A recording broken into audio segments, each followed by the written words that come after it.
বর্তমান যুগে পড়াশোনা বা অন্যান্য যে কোনো ক্ষেত্রে এআইয়ের যে ভূমিকা সেটা এখন অপরিহার্য। তো সেক্ষেত্রে নিত্য নতুন চিন্তাভাবনাকে তুলে ধরাই হচ্ছে আমাদের থিমের প্রধান লক্ষ্য। তো সেই জন্য একটা আধুনিক ভাবনা করে যুগের সঙ্গে তাল মিলিয়ে আমাদের এই থিমটা এবছর নির্বাচন করা হয়েছে। পুরনো যুগের সঙ্গে নতুন যুগ কীভাবে একটা মেলবন্ধন হচ্ছে সেই ব্যাপারটা আমরা তুলে ধরতে চাচ্ছি। সেই জন্য দেখুন আমাদের থিমের এক পাশে যদি আপনি দেখতে পান, যখন কমপ্লিট হবে দেখবেন এক পাশে থাকবে দোয়াত কলম, এক পাশে থাকবে কিছু ট্যাব, ল্যাপটপ ট্যাব, এই ধরনের জিনিসপত্র। তো সেই দুটো যুগকে আমরা তুলে ধরতে চাইছি একসঙ্গে।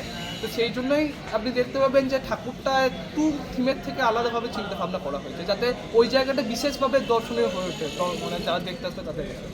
আসলে আমাদের থিমের যে ভাবনা সব কিছুই হয়েছে আমাদের প্রধান শিক্ষক সুমন্তরা মহাশয়ের উদ্যোগে। আর বিশেষভাবে বলতে গেলে আমাদের সঙ্গে রয়েছে ঋত্বিক রয় ব্যানার্জি দা। তো উনি অনেক কিছুই এই থিমটা যে তুলে ধরার ব্যাপারটা সেটা উনিই করেছেন। আর আমাদের একাদশ শ্রেণীর ছাত্ররা আর কিছু সিনিয়র দাদা রয়েছেন, তারাই সব থিমটা পরিচালনা ভাবনা সব কিছু। এবার আমাদের সরস্বতী পুজোয় মূল থিম হচ্ছে ভূগোলের জেমিনি।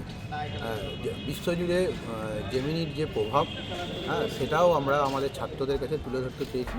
তার মূল কারণ হচ্ছে যে বিগত বছরগুলোতে যে সরস্বতী পুজোর যে ধারণা ছিল, কালী দোয়ার থেকে যেভাবে ছাত্রীদের মধ্যে বিবর্তন হচ্ছে, যেভাবে জেমিনি নির্ভর হয়ে যাচ্ছে, সেটাকে আমরা আরও বেশি করে মানুষের সামনে এবং ছাত্রদের সামনে তুলে ধরার চেষ্টা করছি। যদিও জেমিনি আমাদের বিভিন্ন বিষয়ে, পড়াশোনার সমস্ত বিষয়েই ছাত্ররা তার দ্বারা উপকৃত হয়, কিন্তু আমরা মনে করি যে শ্রেণীকক্ষের পঠন এবং শিক্ষক মহাশয়ের বিকল্পকরণী জেমিনি হতে পারে না। কিন্তু জেমিনির জনপ্রিয়তা, জেমিনি যে একটা সহায়ক হিসেবে দাঁড়িয়েছে ছাত্রছাত্রীদের কাছে, সেটাকেই আমরা জোর দিয়েছি আর কি। এছাড়াও আমাদের আরও একটি আকর্ষণ আছে।